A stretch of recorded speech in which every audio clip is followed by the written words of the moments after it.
Et si tu portais en toi une stratégie forgée dans le silence d'un secret que personne n'a jamais nommé? Et si ta manière de réfléchir, de choisir, de contrôler était en réalité une mémoire? Bienvenue sur Astre et Joyaux pour une astrologie utile et introspective. Cette semaine, on part à la rencontre de Pallas, déesse de la sagesse, mais aussi mémoire d'un savoir sacrifié. Depuis le 9 juin, Pallas est en rétrogradation en Verseau et elle ne reprendra sa marche directe que le 4 octobre. Pendant ces mois, ce n'est pas tant que quelque chose est en pause, c'est plutôt que quelque chose se met à cogner à la porte de notre conscience, doucement par à-coups, comme une vérité ancienne qui demande à être entendue, mais sans faire de fracas. Pallas nous parle ici de ce qu'on a appris à penser pour ne pas ressentir, de ce qu'on a intégré comme normal, comme logique, comme extrêmement cohérent, mais qui vient d'un autre temps, d'une autre histoire, et parfois même d'une mémoire qui ne nous appartient pas. Quelque chose qu'on a hérité, absorbé, porté, sans toujours savoir pourquoi. Et oui, cette semaine, on va parler un petit peu transgénérationnel. Ce que nous montre Pallas en rétrogradation, c'est justement cette mécanique-là, la transmission invisible des stratégies mentales, des raisonnements hérités, forgés parfois dans le traumatisme, le silence ou la honte. Mais avant toute chose, si ce n'est pas encore fait, je t'invite à t'abonner à la chaîne, c'est très important et bien pour soutenir mon travail et puis évidemment afin de ne rien manquer de mes futures analyses.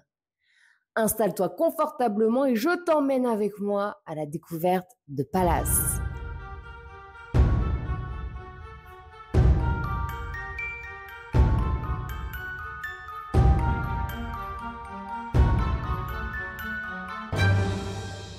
Pallas Athéna est née d'une fracture. C'est une naissance sans précédent. Une fille jaillit du crâne de son père, armée, casquée, déjà adulte.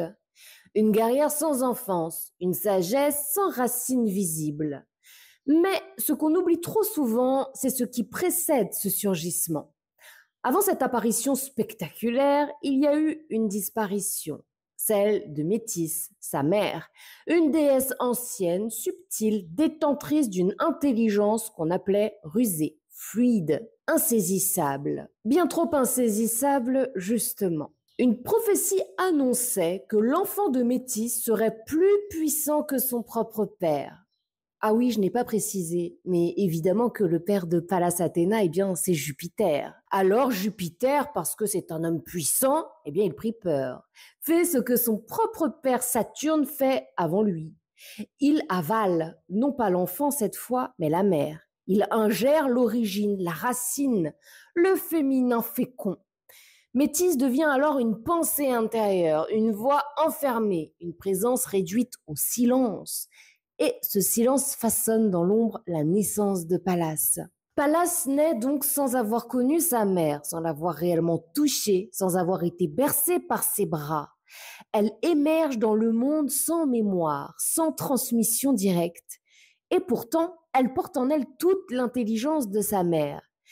Mais cette intelligence est amputée, elle est coupée de ses origines, elle devient savoir sans histoire, stratégie sans lignée.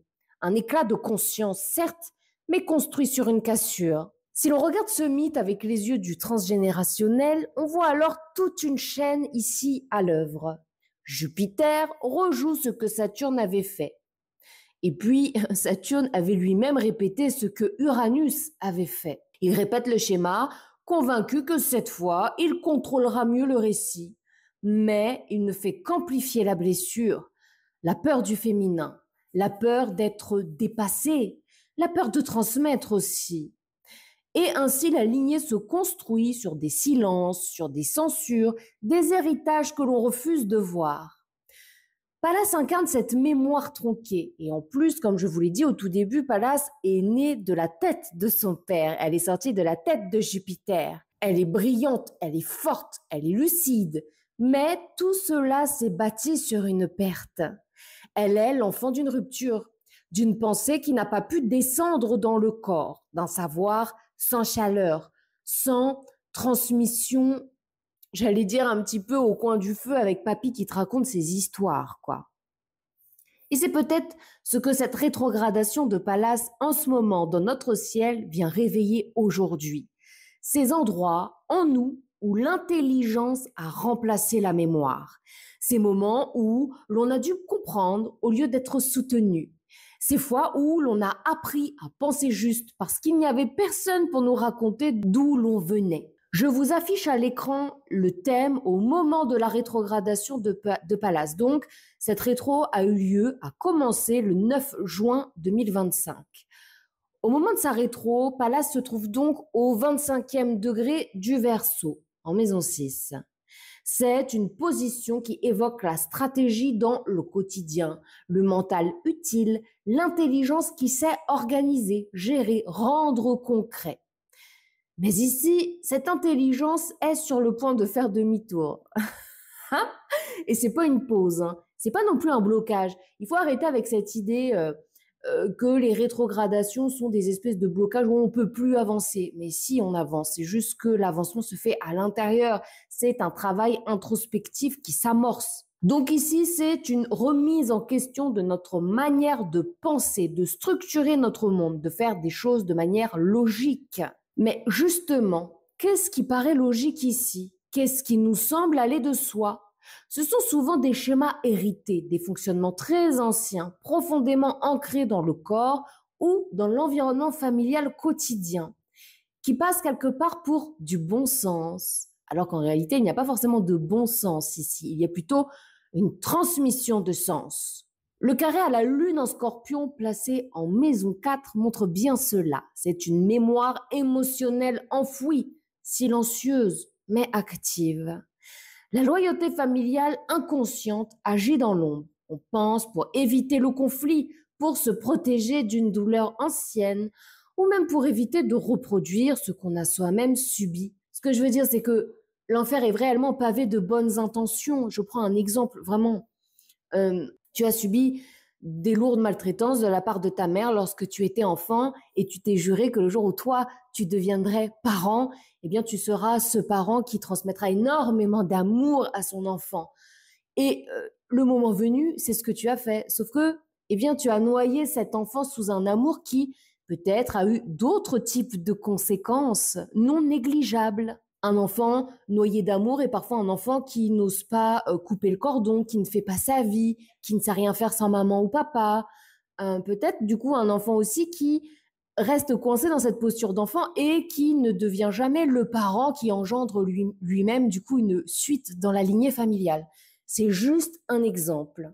Il y a aussi ici dans cette carte une opposition donc entre Mars en maison 12 et Pallas. Et ça accentue cette tension. Ce sont des colères anciennes qui n'ont jamais été vraiment exprimées. Des colères qui ne nous appartiennent pas toujours parce qu'ici on est en maison 12, maison vraiment très ancrée, transgée aussi, mais que nous portons. Il peut s'agir de sacrifices faits au nom de l'ordre, de l'honneur, d'une forme de tradition, parce que ici Mars est en Lion, mais qui n'ont jamais été digérés. Le carré à l'ascendant confirme cette idée d'un malaise intérieur qui finit par se voir, par s'imprimer dans notre manière d'être au monde. Uranus, maître du Verseau, est en maison 10, donc maître ici, l'un des deux maîtres en tout cas de Pallas. Uranus, c'est donc une planète de libération, mais elle est ici en carré à Pallas. Il y a ici une tension donc entre l'envie de sortir du moule et la peur de briser une image sociale, maison 10, de trahir ce qu'on a appris à valoriser. Il y a ici une friction entre la pensée innovante et la loyauté au modèle reçu. Vénus aussi joue un rôle, mais vraiment très important dans cette carte, et vous le verrez, elle jouera un rôle aussi dans la carte de sortie de rétrograde de Pallas. Placée en taureau, en maison 9, elle gouverne Uranus, parce que Uranus est en taureau, Vénus gouverne le taureau. Ce même Uranus qui entre en friction donc avec Pallas. On retrouve ici un fil discret, mais très tendu. Ce qu'on tient pour acquis, nos goûts, nos valeurs, nos sécurités affectives ou matérielles, ce qui fonde nos croyances profondes, aussi parce que là on est en maison 9, est remis en question par des tensions internes archaïques. J'emploie le terme archaïque parce que ça vient de loin, ça vient des entrailles. Et certainement que parmi nous, certains ne vont pas réellement comprendre tout de suite ce qu'il se passe. Vénus n'est pas très loin de Chiron en bélier. On ne pourra pas réellement parler d'une vraie conjonction, mais quand même, 7 degrés d'écart pour Chiron, réellement, c'est pas si énorme. C'est assez proche pour que cette blessure de légitimité colore la quête de sens. Ce n'est pas tant un cri qu'un flottement, un malaise diffus, comme si quelque chose clochait dans la manière dont on a appris à aimer, à s'aimer aussi, à faire confiance, oui, à faire confiance aussi à l'autorité. Et puis, il y a ici un doute sur la notion de mérite. Peut-être qu'ici, certains parmi nous vont se rendre compte que la méritocratie, ça marche que dans les livres, par exemple. Cette dissonance vient se glisser dans nos choix, dans nos raisonnements, sans même qu'on s'en rende compte. Le placement de Pluton est très intéressant. Donc Pluton est rétro en 6 en Verseau. Il rouvre la boîte à secrets de nos fonctionnements quotidiens. Pluton, c'est le gardien des secrets. Donc là, ici, réellement, on va être dans un questionnement même des petites choses quotidiennes que l'on fait en se demandant, mais est-ce que réellement c'est utile? Est-ce que c'est nécessaire? Est-ce que je suis pas juste là en train de me défoncer la santé, quoi? Ce qu'on croyait faire par logique ou par stratégie révèle en réalité des mécanismes de survie. C'est un travail de fond sur l'ombre tapis dans les structures du quotidien. Mercure et Jupiter sont conjoints. Jupiter se trouve au degré 29 des Gémeaux. Et Mercure, lui, vient tout juste d'entrer en Cancer. C'est un moment de bascule très fort. D'un côté, Jupiter termine un cycle dans un signe d'air, un signe mental, curieux, dispersé. Il clôture une forme de pensée sociale, d'intelligence partagée, d'idéal aussi de communication. Mais au lieu d'avoir une conjonction classique, ici, Mercure est en train de changer de terrain. Il est passé en Cancer, signe d'eau sensible, un signe aussi de mémoire. C'est comme si la parole ou même la manière de penser entamait une mue. On quitte le monde des idées pour aller toucher à quelque chose de plus intime, de plus subjectif aussi. Mercure en Cancer, c'est l'intuition, la mémoire émotionnelle, les mots qu'on n'ose pas dire. Ce n'est plus penser pour convaincre comme un Mercure en Gémeaux, c'est penser pour comprendre ce qu'on ressent. Et cette transition se fait au moment exact où Jupiter clôt un cycle intellectuel collectif. Il y a comme une passation de relais.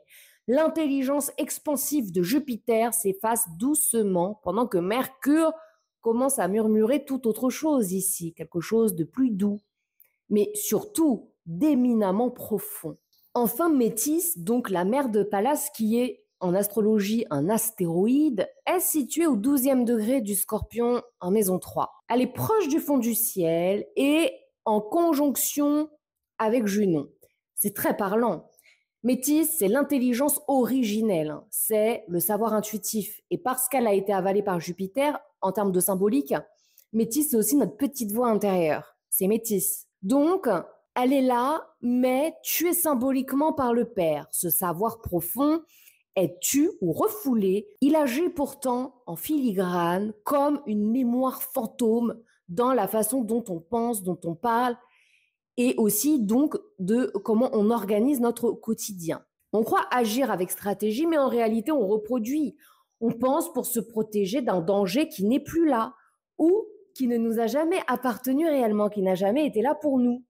Ce moment où Pallas passe en rétrograde est un appel à faire le tri, reprendre possession de sa pensée et interroger aussi d'où me vient cette manière de raisonner, qu'est-ce que je protège au fond, mais surtout pour qui. Je vous affiche à l'écran la carte du 4 octobre 2025. Ça, c'est ce qui nous attend. En réalité, tout ce qu'il se passe entre juin et octobre, c'est tout le processus d'intégration qui nous attend tous, d'un point de vue collectif, évidemment, et puis d'un point de vue individuel aussi, évidemment. Donc là, le 4 octobre, Pallas reprend sa marche directe au 6e degré du Verseau en maison 4. Elle revient au point d'origine, mais alors littéralement. La maison 4, c'est la maison du foyer, des racines, de ce qu'on hérite par le simple fait de naître quelque part. Et d'ailleurs, c'est très intéressant parce que Mercure, au moment où Pallas passe en rétro, est au degré 0 du Cancer. Cancer, signe natif de cette maison 4. C'est comme si Tout ce processus de maturation intérieure avait conduit à le surgissement quelque part d'une notion importante, invisible jusqu'alors, qui nous donnera envie de replonger factuellement dans nos racines. En d'autres termes, ce retour ici en maison 4 de Pallas, c'est pas anodin. Il signe une intégration, mais une intégration qui secoue, car la carte est assez tendue néanmoins. Mars en Scorpion maison 1, il y a de la colère ancrée dans le corps. Au moment de la passation de Pallas en rétrogradation, Mars était en colère aussi, mais refoulée. Là, la colère sera explicite, elle va s'incarner dans la matière, maison 1, dans le corps, dans l'identité. Mars en Scorpion, en revanche, c'est pas un Mars qui chouine. Hein. Quand on a Mars en Scorpion, généralement, c'est une énergie très incisive. Il agit quelque part avec l'énergie du survivant. Là où peut-être le Mars en Lion, maison 12, opposé à Pallas, subissait cette tension. Là, ce Mars-là va donner quelque part la force d'agir parce que trop c'est trop. Et ce qui est remonté, là, on va plus pouvoir le refouler. Ce qui ressort avec le signe, l'énergie Scorpion, on ne peut plus remettre le tapis dessus, c'est pas possible, même si parfois on aimerait. Parfois on va vivre des choses très dures dans notre vie, des révélations, des actions, des éléments vraiment difficiles à vivre. Néanmoins, si ces choses émergent avec l'énergie de Pluton ou du Scorpion, c'est mort. Soit on le transcende en Taureau, on en fait quelque chose de lumineux avec Vénus, soit on se suicide ou on meurt ou que sais-je. Mais on ne peut pas le laisser là dans le flottement, il va falloir en faire quelque chose. Mars, donc, est maîtrisé par Pluton, évidemment, maîtrise du Scorpion, et Mars, en plus, est ici à domicile à double titre. Mars est à domicile en maison 1, et il est également en domicile dans le Scorpion. Attention, Mars très, très puissant ici. Pluton, toujours en Verseau, toujours rétrograde, et en maison 3. En conjonction au fond du ciel, c'est fondamental. Au sens strict du terme, c'est les fondations. Ce n'est pas juste un transit comme ça, c'est réellement une rencontre, une prise de conscience mentale de quelque chose qui vient d'en bas, du dessous, du caché, mais qui a été transmis. La maison 3, c'est évidemment la parole, la pensée, la façon aussi de relier les choses, de relier les éléments, de donner sens aux informations. Alors, donner sens, c'est plutôt la maison 9, mais en tout cas, en maison 3, on récolte les informations. Et Pluton ici nous dit que cette parole est profondément marquée par un héritage invisible. Il y a ici des tabous dans le langage. Il y a des pièces qu'on essaie encore de nous occulter. Des silences qui ont structuré notre manière de penser. Mais là, il y a quelque chose qui s'ouvre, quelque chose qui se déverrouille. Et ce n'est pas un hasard si au même moment, mais regardez ça, j'ai trouvé ça génial, Vénus est conjointe au nœud sud, en Vierge, en maison 11. C'est le point de bascule de cette carte, je vous assure, parce que ce n'est plus seulement une introspection là, c'est une compréhension claire de l'origine de la blessure. Vénus ici ne parle pas d'amour romantique. Hein. De toute manière, Vénus ne nous parle jamais d'amour romantique. Elle parle d'un système de valeurs héritées, profondément sacrificiel, mis au service du groupe, du clan, des autres, parce que ici, Vénus est en maison 11 et en Vierge. Là où Pallas était en maison 6, donc maison native de la Vierge, et en Verseau. Est-ce que vous voyez comme ça se répond? Comme on était face à une matérialisation de quelque chose qui venait de tellement plus loin, mais une chose à laquelle nous n'avions pas encore accès au mois de juin, et qui va s'éclairer au fil des mois jusqu'à cette ouverture plus que possible, si nous faisons ce travail d'introspection, eh bien, au cours des prochains mois jusqu'en octobre. Et oui, parce que le Verseau est le signe natif de la maison 11. Est-ce que vous voyez comme ça se répond ici? Et ici, dans cette carte, cette mémoire affective est active. Elle est là, à la surface, ça y est, ça remonte. Elle a un sens, elle a une direction. Elle demande à être revue, revisitée pour être transformée. Si on relie les deux cartes, on voit encore plus clairement ce basculement. C'est ça que j'essaie de transmettre assez maladroitement, je l'avoue. Au moment où Pallas passait rétrograde, Vénus était donc en maison 11, en Taureau, pas loin de Chiron. Il y avait déjà une blessure active dans notre système de valeurs, quelque chose qu'on croyait juste, bon, équilibré, presque hygiénique au sens moral, mais qui en réalité reposait sur une vieille douleur, un idéal blessé. Et ici, Vénus conjointe au nœud sud, cette blessure devient quelque part lisible. Ce qu'on croyait être un principe de vie, peut-être même une règle vertueuse, se révèle pour ce qu'il est, un héritage sacrificiel, toxique. Il ne s'agit plus seulement de voir la blessure, mais de remettre en question toute la structure de croyance qu'on s'est construite autour. Et parce que c'est en conjonction au nœud sud, eh bien, ça nous empêche d'avancer vers notre nœud nord. Et, deuxième chose, c'est directement relié au passé. La Lune, maîtresse de la maison 4 et du Cancer, elle est en Poisson ici, en maison 4, à domicile. Elle reçoit un carré d'Uranus rétrograde, Uranus ici en maison 8. L'émotion est confuse, mais c'est très très très chargé là. Ce sont les larmes d'un secret. La Lune ici n'a pas réellement de mots, elle se souvient autrement, elle ressent.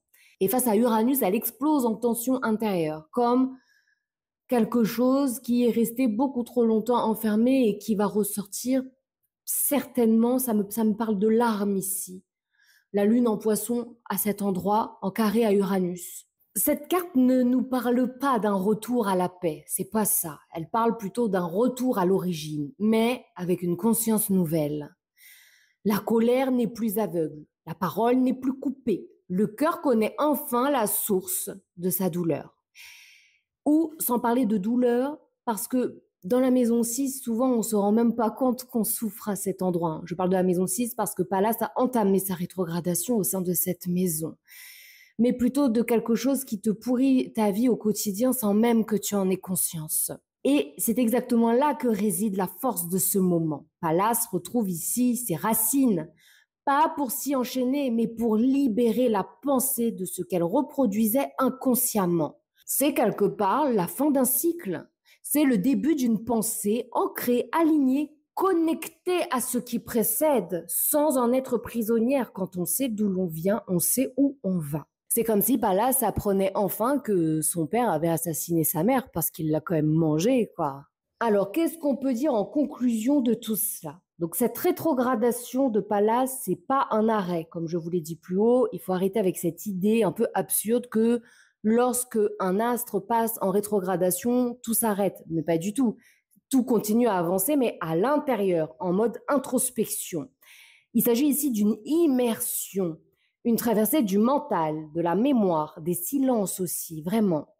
Elle ravive la tension entre ce qu'on répète pour s'adapter, parfois depuis des générations, et ce qu'on ressent profondément. Je dirais même viscéralement. Je dis viscéral parce que à la fin, quand même, Mars se retrouve en Scorpion en maison 1. Donc, s'il y a un signe qui est très viscéral, c'est celui-ci, sachant que si on superpose les cartes, Mars en Scorpion se retrouve en conjonction à la Lilith moyenne. C'est dingue, c'est dingue. Il va y avoir ici réellement une prise de conscience sur des traumas transgénérationnels qu'on se refile depuis des générations et qui continuent à dicter notre quotidien. Et là, ça va cesser. C'est merveilleux. Difficile, certes, mais merveilleux. Mars, qui était donc en opposition puis en carré à Pallas, montre bien que la stratégie rencontre un mur. C'est vrai, ce qu'on croit maîtriser mentalement est traversé par des forces beaucoup plus anciennes. Uranus rétro en maison 8, carré à la Lune, une libération là est possible, mais ça peut être violent. Hein. Et aussi, elle demande quelque part un passage par l'émotion, par ce qui a été transmis sans être dit. Il va y avoir ici une libération émotionnelle et ça va passer par l'eau, quelle que soit la forme que ça prendra pour les uns et les autres, ou d'un point de vue collectif, il va y avoir ici une purification par l'eau. Ce cycle est une occasion de transformer l'intelligence défensive en conscience active, de passer d'un savoir coupé à un savoir incarné. Ce n'est pas une guerre ici contre l'héritage, qu'on s'entende bien, c'est une possibilité de libérer ce qui, en nous, appartient aux autres, ne nous appartient pas. Alors, les questions à se poser seraient quelle pensée, quel réflexe, quel automatisme ne t'appartient pas et que se passerait-il si tu cessais de le porter? Nous arrivons à la fin de cet épisode. Je te remercie de m'avoir écouté jusqu'au bout. J'espère sincèrement que cet épisode t'aura plu Il est vrai que je n'ai pas fait quelque chose que je fais habituellement, à savoir par la suite une analyse maison par maison ou axe par axe, comme j'aime le faire, parce que j'avais vraiment envie de vous laisser l'opportunité d'entrer en introspection et de réfléchir. Qu'est-ce qui, à l'intérieur de vos propres systèmes de valeurs quotidiennes, demande à être réajusté, demande à être révélé? N'hésite pas à me dire en commentaire si cet épisode t'a parlé ou se trouve pas là dans ton thème et surtout, est-ce que de ton côté, tu as déjà des pistes sur ce qui cherche à émerger, un processus qui va durer plusieurs semaines, donc jusqu'au mois d'octobre? C'est tout pour moi, je te dis à très bientôt pour un tout nouvel épisode et comme toujours, en attendant, prends grand soin de toi.